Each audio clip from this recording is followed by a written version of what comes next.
Hello tubers, this is Kurt with Edibles and Exotics coming to you from sunny Mesa, Arizona. And today I'm going to be talking to you about the Chaya plant, also known as Mayan tree spinach or the Mayan maricle plant. So this is it right here, okay? It was started from a cutting last year, about 6 inches tall, and I couldn't tell you how tall it is. It's probably about like 8-9 feet tall right now. It's got a trunk on it that's pretty thick, multiple branches. It actually flowered this spring. Didn't put out any seeds as far as I could tell, but it did flower. So this tree in particular, if you're growing a food forest, it's an excellent tree to have. They call it tree spinach because it kind of grows like a tree, more like a bush. But the leaves are edible. They have to be cooked though. So the leaves taste pretty much like spinach. So you could use it in any sort of recipe that calls for spinach. It is going to have to be cooked though. It has trace amounts of cyanide in it, all right? So it's not going to kill you. Even if you ate it raw, it might make you, upset stomach, that sort of stuff. You're going to have to do your own research. I'm not telling you to eat it raw. I'm telling you to cook it, okay?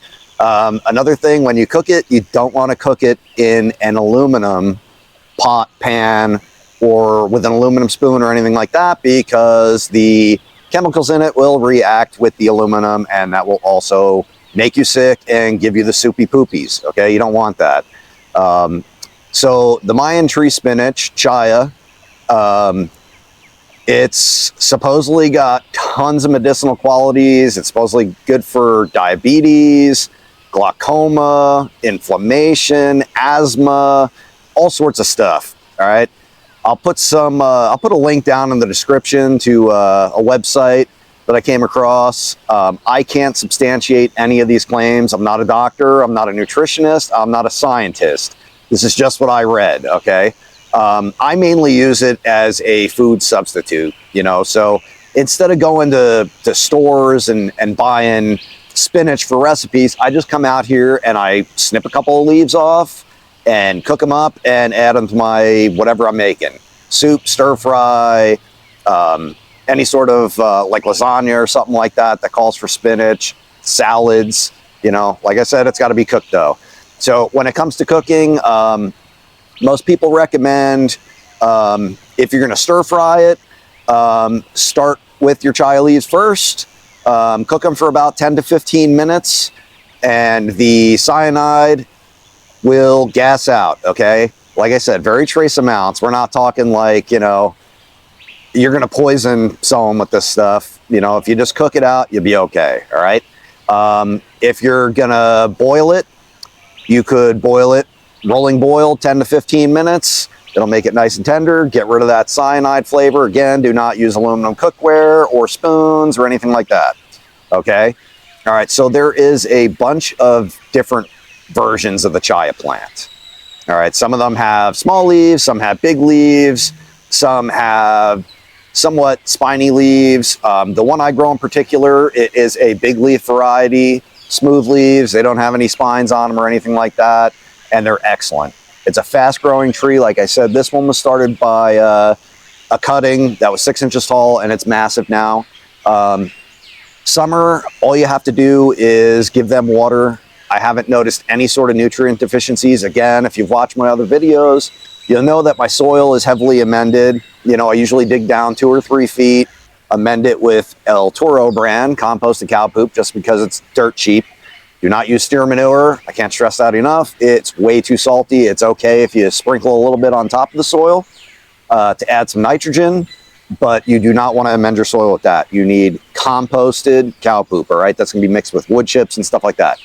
So back to the hole, 2-3 feet deep, 2-3 feet wide, mix it up 50-50 with the soil I took out, fill it back in, plant my plant, mulch on top, 6 inches to a foot of wood chip mulch, compost in place. For the first year, with a Chaya plant especially, you're not going to have to fertilize. If you compost in place and you replenish the mulch every year, you're probably never going to have to fertilize, all right? The other problem with Chaya plants is they are prone to blowing over in the wind, okay? So when they do blow over, that in nature is how they like to spread. So they will blow over and the branches touching the ground will get covered by forest floor litter, and they'll root out, and the plant just grows and grows and grows, and it forms a huge grove of chaya plants, and it basically suffocates anything growing underneath it and takes over. So if you're growing it here in Arizona, we do get heavy winds, monsoon season. Sometimes in the spring, we also get heavy winds. So you're going to want to stake it. If you're planting it from a cutting or a purchase tree, you know, you're going to put your stake in, try not to damage the roots too much. And I would just use gardener's tape. You know, it's the plastic green tape usually. I don't know why it's called tape. It's not sticky, but it's stretchy. And I would just put your stake in and do that in 3 spots. And you should be good for wind. Once the tree gets a little bigger, you may have to use a couple of stakes and maybe some garden hose and some string just to make sure it doesn't blow over. Mine is planted right here up against the house, so it doesn't get very much wind north or south. It's mainly east and west, so you can't really see. I might bring in and show you. I just got a bamboo stake and probably like 2 or 3 pieces of gardener's tape holding it up, and I've never had any problems with it in the past year or so. I might restake it this summer, but it's doing fine. So in the winter, these guys, they are frost sensitive on the tips. They're probably going to die if they get frozen. So your best bet's going to be to build some sort of structure around it if we get a freeze, and put some sort of heater in there. If you get frost, you could put a thick blanket over the top, maybe put a pole running up through the middle of it to support that so it doesn't damage the sticks too much. More than likely, all the tips are going to lose their leaves, and come springtime, it's going to look pretty bare. This one did also. They bounce right back in a month, no problem. So really, that's really it for winter protection. Summer protection, like I said, water it daily. Once it's established, after about a year or 2, so basically 1 or 2 growing seasons, you won't have to water it as much in the summer, but you will see if you plant it and you come out and it's in full sun, by the end of the day, the leaves are going to be a little wilty. Give it water, it'll pick right up in about an hour. If you want, you could water it. If you got an automatic watering system, I would recommend maybe like 12 o'clock in the afternoon, running the water for a little bit just to get that ground moist, to keep that wilting down. And then again, you know, maybe 5, 6 o'clock, a little bit more water. You don't have to go crazy. You know, we're just, especially if it's mulch, you just want to keep that top layer of mulch moist, okay? You're not deep watering these. The roots are very shallow, very fibrous. So basically, keep the, I would say, top foot of the soil underneath the mulch, and the mulch itself, try to keep that moist, and you'll be A-okay, no problems. Again, the water is going to help break down that mulch, help break down that compost that you put in there, and it's going to keep the feeder roots happy. They're not going to dry out. The plant's going to grow like a weed. You're going to have absolutely no problems with it. So I want to show you in this video also how I do cuttings. So I take cuttings off of this thing, and it's super simple. You just pick a branch, cut it off, and this branch in particular, I would say, is probably 3.5, 4 feet long, and you could do cuttings every 6 inches. So cut it off here, 6 inches, 6 inches, 6 inches, and when you get to the top, you have the green growth tip. What you're going to do with that is you're going to trim off all the leaves except for the little tiny growth at the top of it, okay? And you could root that out as well. So I'm going to go over here and I'm going to show you. I have only 2 left from last year. They are for sale. I sell locally, so you could either look me up in the comments section. I'll put my plant care grow guide down there. It's got my contact information. You can give me a call, shoot me a text message or an email, get in contact with me and come pick one up. I sell them for 20 bucks a piece if they are a 1 foot or taller plant, and 10 bucks a piece if they are a freshly rooted plant, rooted cutting, I should say. So I have 2 left over from last year. They're going for 20 bucks a piece, and I'm going to show you those in a second. All right, so these are my chayas that I have left over from last year. I only got 2. I'm going to do cuttings in this video, and they should be ready in about a month for sale. But if you guys are interested, they are in 6-inch grow bags. This is shredded sugar cane. So I mulched the top of these guys. They've been sitting on top of my compost. So as you can see right here, oops, let me get the camera in. There's a little isopod crawling in around there. These guys will have mycorrhiza in there. They're going to have isopods, springtails. There's probably some worms in there. But as you can see here, so this is the original cutting. All right, that's the tip that died or dried out. These are the new growth tips that came out. All right, this guy's ready to plant in the ground. That's in a grow bag, so you don't have to take the bag off and get any transplant shock. But these guys are growing right now underneath a Pakistan mulberry, and I just water these guys once a day, and they're super happy. So if you wanted to plant these guys in the ground, if you bought them from me, all you would need to do is acclimate them to the sun for about a week in these pots, keep them nice and moist, and then plop them right in the ground, and you're good to go. Or you could plop it in the ground and just give it a little shade protection for about a week or 2, and it should take off no problem. So this guy here, from the soil up, is probably about 1.5 feet tall. This one here is about 1 foot tall. So here's the chaya right here. We got a jade plant kind of growing wild around it, but if I dig down here, you will see that the trunk is pretty big, right? And there are isopods and all sorts of stuff crawling around. They usually split, just like you could see with the cuttings that I just showed you. You know, multi-trunked here, all right? Here's my green gardener's tape. This is the stretchy tape I was telling you about. You can get that on Amazon, Lowe's, Home Depot. It's dirt cheap. Here's the stake coming up, little bamboo stake in here.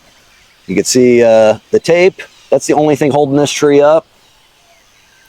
But as you can see here, these guys, they put out tons and tons of branches. You can see how this branch is crossing here. So I'm probably going to take this branch off and do my cuttings on that.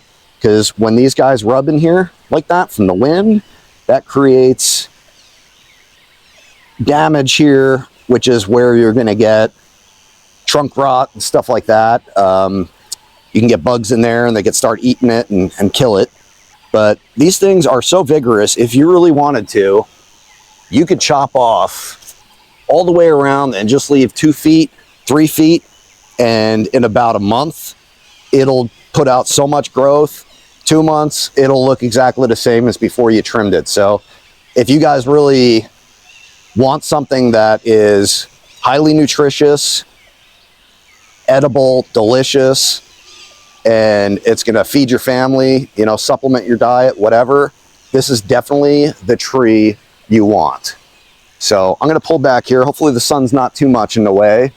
And let's see, we'll get over here and you can see how big this thing is. Like I said, it's up against my house, so it gets a little wind protection. The only sun is on the east side, which is this way, and the west side, which is that way, and then straight down. So during the height of the summer, the whole bottom here gets shaded by the house. The top has so much growth that it shades everything, so it's just doing phenomenal here. So you got to keep in mind, guys, tree placement. You know, pick a spot where you're going to be happy with planting it. All right, guys, so remember I said this branch right here is rubbing against that one, so we're going to take him off. So I'm not going to cut it all the way at the base. I'm going to cut it up here. That's it. Snippers. Pull it through without damaging the rest of the tree. All right, so we got our chaya cuttings, right? All we're going to do, this thing has nodes here, 1, 2, 3. So we're just going to cut it right about there. All right. I got these bags already made up. Okay. I got my cutting. This is the bottom. Don't lose track of which side the bottom is. I got a little piece of bamboo. So these are just 6-inch grow bags, soil, and then I put some cedar mulch in the top here. And the bamboo, we're just gonna wiggle it around in there, Make a little hole, stab our cutting in, and that's it. Press it in, we're done. This guy's gonna get watered. He's gonna sit in complete shade for probably the next month. All right, our next one, cut it, get our bag, move the mulch around, stab him in. We're probably gonna put a little more mulch in these just to keep them upright. Water, keep it in the shade. That's all you gotta do, guys. Next one here, we're gonna cut, let's say, right about, we'll cut this guy right here. All right, we're gonna trim this off. Again, we're getting to the top. So this guy has these leaves. They gotta come off, sorry guys. You might think, oh, I'm gonna leave these on. Well, they're gonna suck up water out of the cutting, dry it out, probably kill it. So this guy, we could probably trim him off and give him his own pot. We're just gonna move this mulch around, stab him in, push him in, water, shade. So that's it for the Chaya plant video. You know, I'd just like to mention that, you know, they are native to Mexico, Central America, northern South America, but believe it or not, a lot of customers I get that are either of Mexican descent or from Mexico that moved here, they've never even heard of Chaya. All right, some of them have. You know, I think the older generations, you know, people that are at the retirement age, a lot of them have heard of it, mainly mostly women, you know, because down in Mexico and Central and South America, the women do a lot of the cooking, and they heard of it, but they didn't, they don't call it Chaya, they don't call it Mayan tree spinach, they have their own names for it. A lot of them speak Spanish, but they also refer to a lot of stuff in more of an indigenous language, so maybe like old Mayan words or something like that. But the main people that I've met, customer-wise, that know what Chaya is, and also they also don't call it Chaya, they call it something else that I can't pronounce, are Guatemalans. So Guatemala is a beautiful country, guys. If you ever get the chance to go down there, I'd highly recommend it. I think it's one of the most biodiverse countries in the world. The people are amazing, super friendly. There's just so much an abundance of plants that I've probably never even heard of growing down there, and very long history of you know, medicinal plants and edible plants that grow wild there. So if you guys have any questions about growing Chaya, like I said, these cuttings are going to take about 2 months. And then, you know, if you did it yourself, you know, if you're not selling them, you could, you know, grow them around your yard. They are pretty desert hardy, you know, as long as you add water and start the hole right.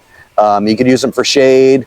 The trunks usually grow pretty bare up into the canopy area. So, you know, if you wanted to plant some, let's say like longevity spinach or Okinawan spinach or something like that that grows along the ground, you could plant a bunch of Chaya trees and grow that underneath, and those should shade your more, I would say, summer tender plants, you know, ones that are going to get burnt by the sun and the heat and everything. So they create a great symbiotic relationship. You know, the ground cover type plants will hold the moisture in and help decompose that wood chip mulch and the compost that you're putting in there.